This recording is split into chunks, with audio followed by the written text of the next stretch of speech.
Definitely not the day to be doing this because the sun is beating down, but we've had a slight change of plan. What we're actually going to be doing is installing the manhole and getting that set and level before we do the slabs. Because it's so close to the end where we need it to be, pretty satisfied that we can get the level right, so we'll just get that buried in now. So hopefully this shouldn't take too long. We've got some general purpose cement mix which we'll use. Hopefully that will set pretty quickly. So what we'll do is we'll get this area prepped. So this is the old manhole cover. This is going to be rendered redundant, so we won't need that section anymore. And this is the new one, two-piece section.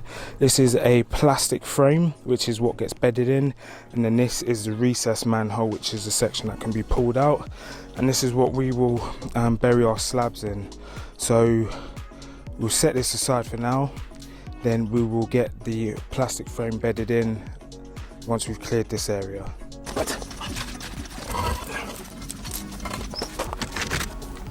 So this is the frame, manhole cover. As you can see, we just got wastewater, so we don't want anything blocking that, and we don't want to drop anything down there because I don't want to be fishing it out. So just let's set the new frame in, get our levels, and then we can start sand, cement, concreting it in.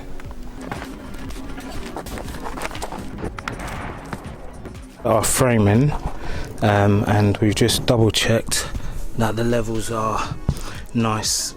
We've got a slight slope off to that corner and a slight slope down towards that corner, so this is our highest point. So now that we're happy that it's in place and sits in line with everything else, we can now start to cement and bed this in. So we'll get our cement levels done and start packing it out and filling underneath, so we've got a nice steady firm base. So here we're using a 3-to-1 mix, 3 parts sand, 1 part cement. Because we're using post concrete as well, it actually looks a lot darker than your normal concrete. There is a small amount of concrete in this, but we're doing quite a wet mix to make sure that it sticks nice and firm. Okay, so hopefully you can see that now. So what I've done is I've leveled it off and then infilled the inside of the frame in all the way around. Use partly postcrete and general builders cement, so hopefully that should set pretty quickly, and then as it starts to dry we can start tidying it up a bit, and then we can do the outer of the frame just to hold it nice and in place. It's set and level, so we've based it off the front.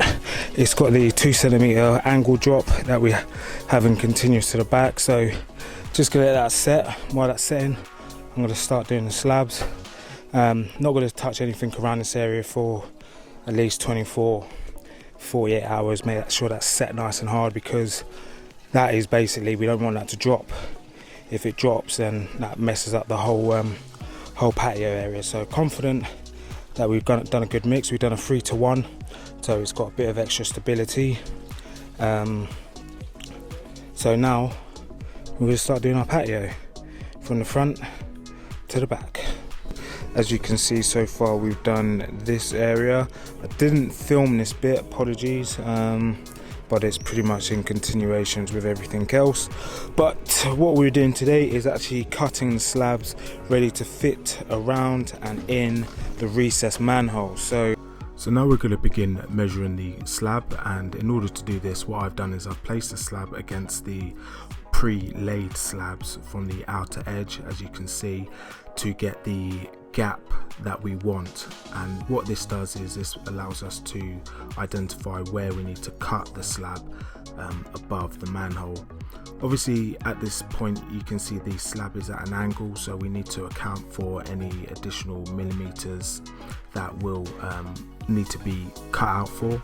So hopefully we'll be able to get that done, but in order for me to get the right measurement gaps, what I'm using is a tool that allows us to compress the grout, and this gives me a rough idea of the measurement gaps that we need.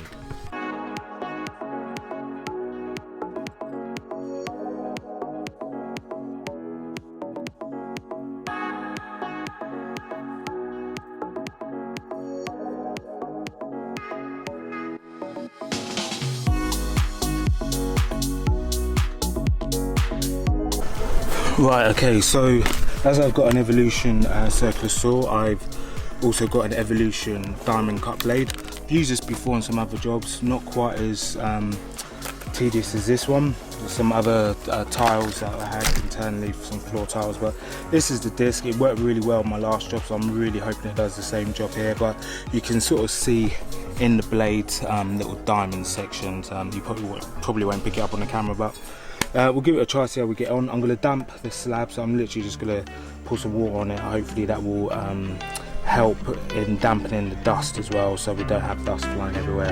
Don't want to start annoying the neighbours, you know how we do. So right, for this job I am wearing a mask and goggles. Might be a lot of dust, and I'm also wearing gloves as well.